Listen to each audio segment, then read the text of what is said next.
Welcome, ladies, to day one of our challenge to reigniting the spark in our relationship and rebuilding that emotional connection. I'm Mireille Nicole, and I'm thrilled to be guiding you on your journey. Today, we're diving into a powerful practice, reconnecting with your feelings. Why is this important? Your feelings are your superpowers. When you know how to use them effectively, they dictate your actions, which then shape your experience in love. Think of your emotions like a compass. They guide you towards what you need, and when used wisely, they lead you to a fulfilling and loving relationship. So I always share the story that my husband and I are water signs. I am Cancer in astrology, and he is Scorpio. So we are very, very emotional beings. For a long time in our relationship, especially when we were struggling, I found myself at the mercy of my feelings. They were really taking over, and I had no idea how much power I had over my relationship and over my feelings, especially until I discovered how to use them for good. There were so many occasions in my relationship when I was really reacting out of my feelings and not being intentional in my responses. And this is what I want to open your eyes to in today's challenge. I want to invite you to start exploring what emotions you feel throughout the day and specifically what those triggers are. And then we're going to work on what do we do next with those emotions that we do feel. Another way to picture your emotions or how your feelings work is to think of your emotions like the weather, right? The weather is constantly changing, and so are your emotions. Sometimes it's going to be sunny, sometimes it's going to be cloudy. And you know what? That's okay.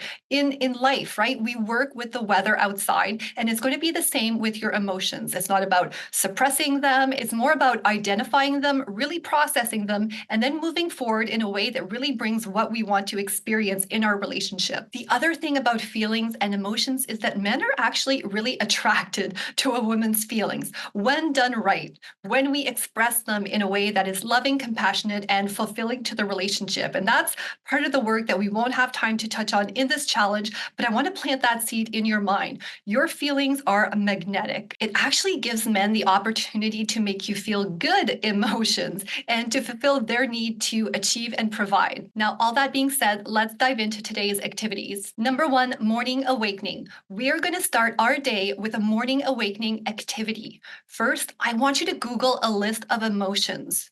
Take a few minutes to review this list, and I want you to reflect on which emotions tend to be the most present in your life. Now, you'll find a whole bunch of list of emotions when you Google it. Take one that has a good variety of emotions. We want to start getting really precise with how we feel. We tend to fall in the category, or we tend to fall into the habit of always saying we're happy, mad, or sad, right? Our emotions are so much more nuanced than that. So let's give them that honor. Really find a list of emotions that is complete. Now, like I said, take a few moments to review it and really think about which ones are most present. For example, do you often feel joy? Do you often feel frustration, excitement, or maybe anxiety? And I want you to keep this list handy throughout the day. This awareness is the first step in harnessing the power of your emotions. Now, as you go through the day, we're going to incorporate a simple journaling exercise. Either on paper or on your phone, I want you to take note of all the emotions that you feel throughout the day. Whether they're good or bad, take note of them. And if you can, also try to identify what led to that feeling, what led to that emotion. And if you can't, do you know what? Note that anyways. That's also important information. Whether or not you can identify the trigger is going to be super helpful on your journey. This practice will help you become more aware of your emotional landscape. And you know what? Actually, I had a client who shared with me that there is an app out there where you can track your emotions. So if you can find that app, that's another great way to keep track and to do this morning activity. All right, activity number 3, evening meditation. At the end of the day, I encourage you to find a quiet space for an evening meditation. I want you to sit comfortably and look back over the emotions you felt throughout the day. What did you notice about them? Are there any patterns? Can you highlight any correlation between your feelings and the dynamic with your partner? For example, did you notice that feeling appreciated made you feel more affectionate?